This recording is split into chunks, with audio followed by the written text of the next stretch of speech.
শতরূপে সারদা বই থেকে পাঠ। বিষয় শ্রী শ্রী মা সেবক চতুষ্টয়ের দৃষ্টিতে। এবার দ্বিতীয় সেবক স্বামী যোগানন্দ। পরবর্তী অংশ।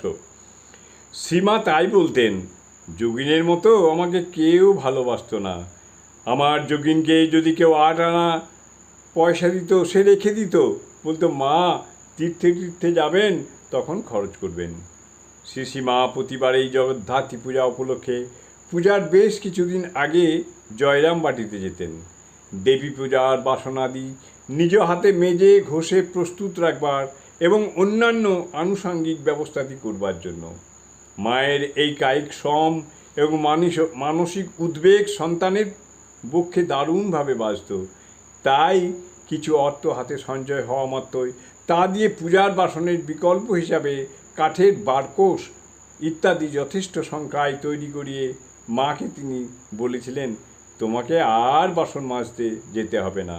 শুধু তাই নয়, শ্রী শ্রী জগদ্ধাত্রী পূজার স্থায়ী ব্যয় নির্বাহের জন্য এবং মাকে ওই ব্যাপারে সর্বতোভাবে চিন্তামুক্ত রাখার উদ্দেশ্যে স্বামী যোগানন্দ 300 টাকায় 3 বিঘা জমিও কিনে দিয়েছিলেন।